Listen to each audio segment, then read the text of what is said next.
สวัสดีครับผมมีบอร์ดตัวหนึ่งนะครับมาแนะนำวิธีการใช้งานนะครับชื่อเรียกเนี่ยก็เรียกแตกต่างกันไปนะครับซึ่งผมจะขอเรียกมันว่า RC Relay Switch นะครับก็จะหน้าตาประมาณนี้อันนี้เป็น2 Channel นะครับก็จะมี Channel เดียวก็มีเนาะลักษณะของขนาดของมันเนี่ยก็จะเล็กใหญ่เนี่ยตามขนาดของการรับกระแสนะครับอันนี้เป็นขนาด10แอมป์นะครับก็จะตัวเล็กๆหน่อย ซึ่งตัว1 Channel เนี่ยผมก็เอาไว้ใช้ในการดับเครื่องยนต์นะครับก็ติดตั้งจริงอยู่นะครับตอนนี้ส่วนวิธีการติดตั้งเนี่ยผมก็ได้ทำคลิปเอาไว้แล้วนะครับสิ่งที่น่าสนใจของบอร์ดนี้นะครับก็คือว่ามันสามารถต่อเข้ากับ Receiver ได้โดยตรงนะครับก็นี้เป็นสายสัญญาณนะครับแล้วก็เสียบเข้าไปที่ Receiver Channel ที่เราต้องการนะครับซึ่งจะแตกต่างกับบอร์ดแบบนี้นะครับอันนี้ก็เป็นตัว Relay Channel เหมือนกันเนาะแต่มันจะต้องพึ่งพา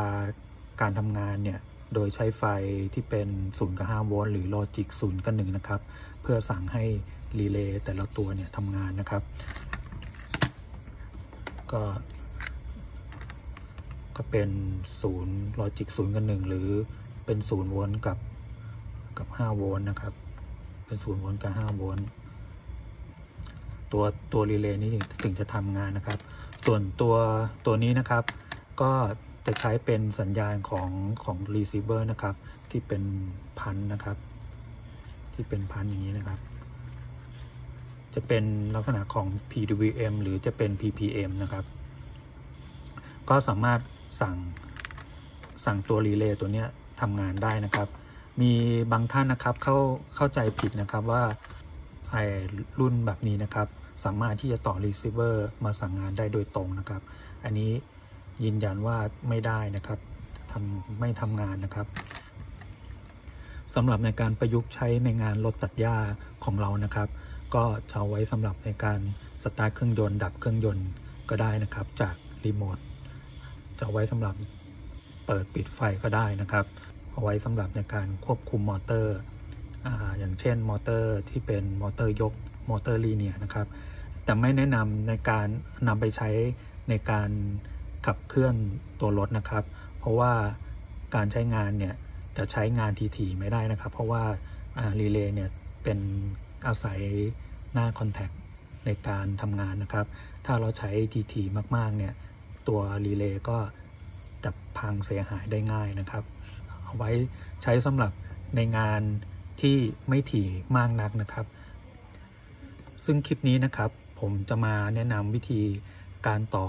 กับมอเตอร์นะครับในการกลับทิศทางของมอเตอร์นะครับหลักๆเลยก็คือเอาไว้สำหรับในการควบคุมมอเตอร์ลีเนียร์ยกขึ้นลงนะครับของตัวรถตัดหญ้าบังคับวิทยุของเรานะครับก่อนที่เราจะไปต่อกันนะครับผมอยากจะให้ทุกท่านทราบถึงทฤษฎีเบื้องต้นหลักการทำงานนะครับในการกลับทิศทางของมอเตอร์นะครับเพื่อที่ว่าเวลามันเสียเนี่ยเราก็จะสามารถวิเคราะห์อาการได้เบื้องต้นนะครับว่าสาเหตุมันมาจากอะไรเกิดจากจุดไหนนะครับ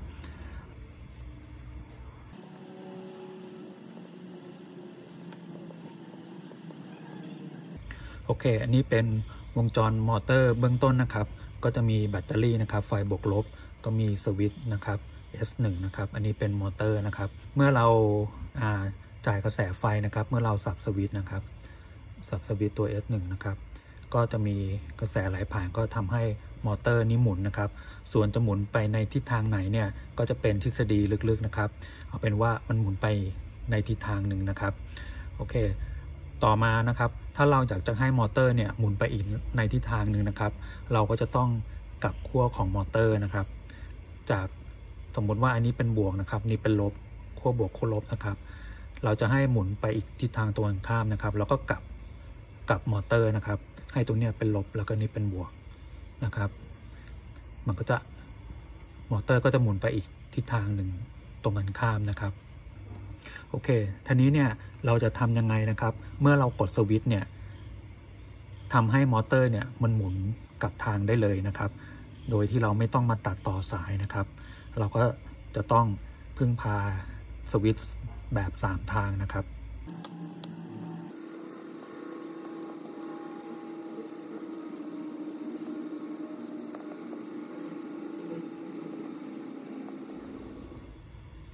โอเคอันนี้เป็น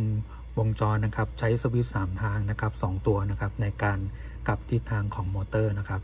เรามาลองไล่วงจรดูเบื้องต้นนะครับตัวสถานะนะครับของสวิตช์ S1 กับ S2 นะครับก็จะเป็นตัว normally code นะครับเป็น NC นะครับนี่เป็น NC normally code หรือถ้าเป็นภาษาไทยก็คือปกติปิดนะครับปกติปิดเมื่อเป็นลักษณะแบบนี้นะครับมอเตอร์ก็จะไม่ทำงานนะครับเพราะว่ามันยังไม่ครบวงจรนะครับถ้าเรากดสวิตช์นะครับสักอันหนึ่งนะครับสมมติกดอันนี้นะครับกดสวิตช์ S2 นะครับลองไล่กระแสนะครับก็จะไหลมาอย่างนี้นะครับตัวมอเตอร์นะครับก็จะหมุนไปในทิศทางหนึ่งนะครับไหลปรับลงกาวนะครับโอเคเมื่อเราปล่อยนะครับสวิตช์ก็จะกลับมาอยู่ที่ NC เหมือนเดิมถ้าเรามากดตัว S1 บ้างนะครับกด S1 ปึ๊บตัวมอเตอร์ก็จะหมุนไปอีกทิศทางหนึ่งนะครับแค่นี้เองง่ายๆนะครับอันนี้เป็นตัวอย่างลิมิตสวิตช์นะครับ3ทางนะครับก็จะเห็นเป็นเหมือนวงจรเลยนะครับก็จะมีขาคอมมอนนะครับซึ่งสถานะเนี่ยก็จะเป็น NC อยู่แล้วอีกขาหนึ่งก็เป็น NO นะครับเป็น NC นะครับอีกขาหนึ่งก็จะเป็น NO อยู่นะครับเราก็สามารถต่อแบบวงจรได้เลยนะครับแล้วก็ใช้2ตัวนะครับในการกดสวิตช์แบบนี้ก็จะต้องพึ่งพาคนนะครับก็เลยเกิดวิวัฒนาการขึ้นมานะครับมาเป็นสวิตช์อิเล็กทรอนิกส์นะครับก็อย่างเช่นรีเลย์แบบนี้นะครับหรือจะเป็นตัว SSR เป็นแมกเนติกนะครับหรือจะเป็น MOSFET นะครับตัวแบบนี้นะครับอันนี้ก็จะได้รับความนิยมสูงสุดนะครับเรากลับมาที่ตัว RC Relay Switch ตัวนี้นะครับเมื่อเทียบกับวงจรนะครับก็จะมีสวิตช์นะครับ2ตัวเหมือนกันแต่สัญลักษณ์นะครับมันก็จะเป็นอีกรูปแบบหนึ่งนะครับ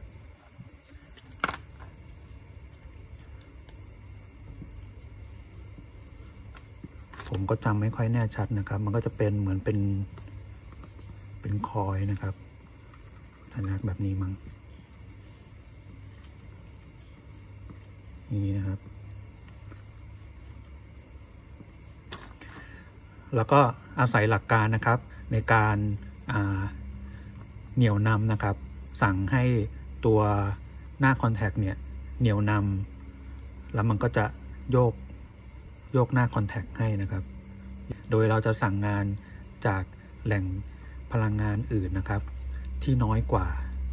แหล่งพลังงานหลักนะครับ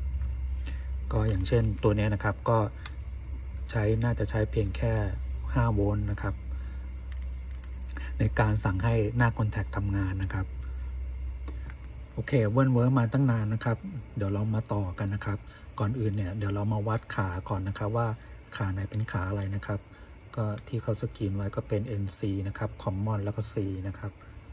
C นี้ผมว่าน่าจะเป็น NO นะครับตัว NC ก็คือ NC ตัวนี้นะครับ Normally Code นะครับ เดี๋ยวเอามิเตอร์เช็คก่อนนะครับ NC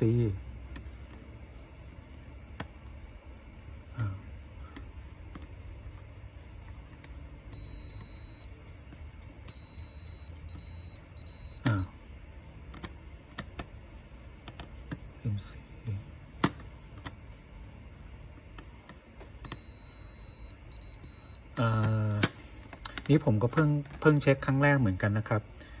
ตัว NC เนี่ยไม่ใช่นะครับอันนี้น่าต้องเป็น NO นะครับอันนี้ Common แล้วก็อันเนี้ยเป็น NC นะครับขานี้เป็น NC ก็คือถึงกันนะครับถึงกับขา Common นะครับอันนี้คือตัวขา Common นะครับขา Common แล้วเนี่ยต้องเป็น NO นะครับโดยสัญลักษณ์ทั่วไปนะครับ เดี๋ยวเช็คใหม่เพื่อความแน่ใจนะครับก็ตัว Common กับ NC นะครับตัว Common กับ NC นะครับอันนี้เป็น NO นะครับไม่เป็น NO ก็คือ Open นะครับโอเคนี่ครับประโยชน์ของที่เรารู้ทฤษฎีเบื้องต้นนะครับเราก็จะสามารถเช็คได้ว่าขาไหนเป็นขาอะไรนะครับไม่งั้นถ้าเราไปต่อใช้งานตามวงจรเลยเนี่ยก็อาจจะทำให้เกิดความเสียหายได้นะครับครับเดี๋ยวเรามาต่อกันนะครับผมขออนุญาตใช้เป็นรถบังคับแบบนี้นะครับก็มีตัว receiver เหมือนกันนะครับก็ใช้แทนกันได้ส่วนไอ้รถตัดหญ้าของผมเนี่ยผมขี้เกียจรื้อนะครับก็เลยใช้แบบนี้มาให้ทดลองดูนะครับก็คอนเซ็ปต์เหมือนกันนะครับผมก็จะดึงchannel มัน1 channel นะครับอันนี้เป็น channel ที่ควบคุมเซอร์โวนะครับเส้นหนึ่งนะครับผมก็ถอดออกมาครับแล้วก็ใส่ตัวนี้เข้าไปนะครับ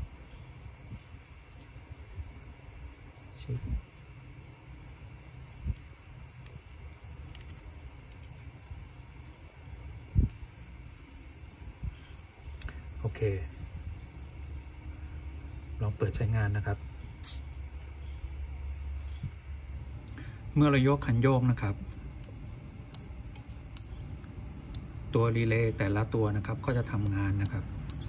ยกคันโยกยกขึ้นยกลงนะครับยกขึ้นยกลงเดี๋ยวเรามาวัดตัว NC กับ NO อีกทีหนึ่งนะครับจิ้มที่เป็น Common กับ NC นะครับ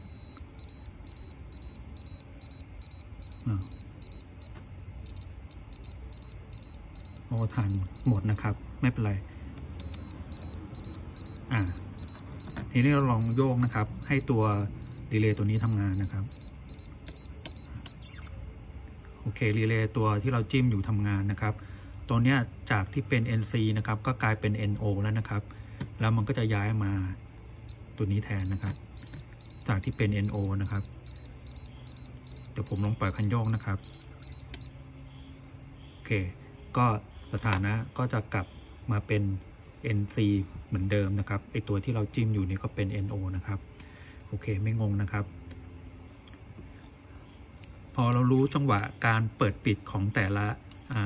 ช่องนะครับเราก็จะสามารถเอาไปประยุกต์ใช้ในงานต่างๆได้เลยนะครับอันนี้เนี่ยเดี๋ยวเราจะมาต่อมอเตอร์ดูนะครับตามวงจรนี้นะครับ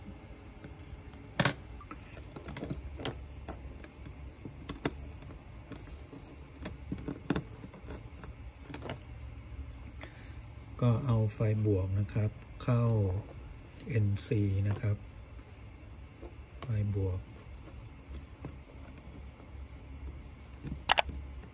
ไฟลบเข้า NO นะครับแล้วก็ฝั่งนี้ก็เหมือนกันนะครับนี่เป็นไฟบวก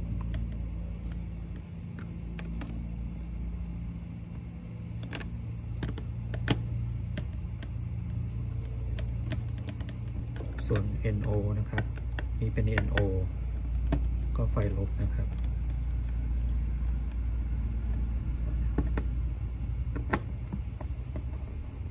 เราก็เอามาเชื่อมต่อฝั่งนี้ได้เลยนะครับเป็นไฟเดียวกันอันนี้ก็เป็นไฟลบนะครับ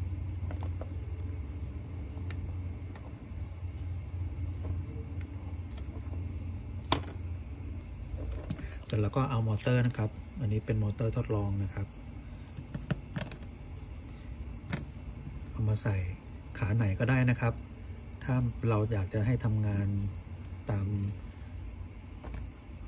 ความคิดของเราเนี่ยเดี๋ยวค่อยมากลับก็ได้นะครับ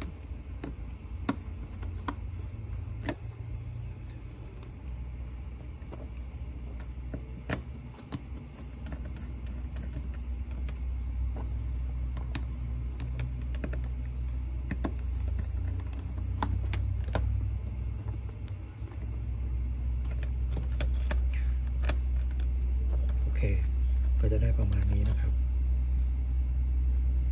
เห็นไหมเอ่ยมาดูการทำงานนะครับตัวรีเลย์ชุดนี้นะครับทำงานนะครับมอเตอร์ก็จะหมุนไปทิศทางนึงนะครับ ถ้าตัวรีเลย์ตัวนี้ทำงานนะครับมอเตอร์ก็จะหมุนฝั่งตรงข้ามนะครับ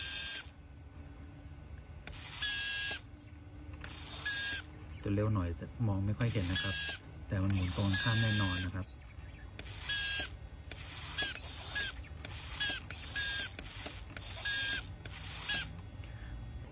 โอเคสรุปนะครับก็เป็นอุปกรณ์ตัวหนึ่งนะครับที่ใช้งานได้สะดวกนะครับก็เราสามารถที่จะเสียบกับรีเซิร์ฟเวอร์ได้เลยนะครับไม่ต้องพึ่งพาโปรแกรมไมโครคอนโทรลเลอร์ใดๆนะครับ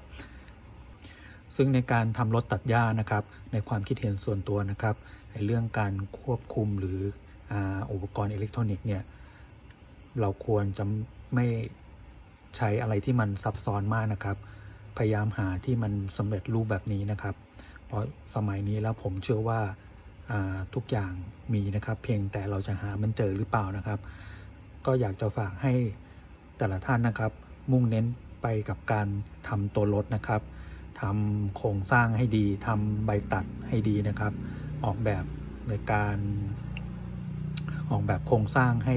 มีความแข็งแรงนะครับคลิปนี้ก็มีแต่เพียงเท่านี้นะครับขอบคุณสำหรับการรับชมนะครับขอบคุณทุกๆท่านนะครับสวัสดีครับ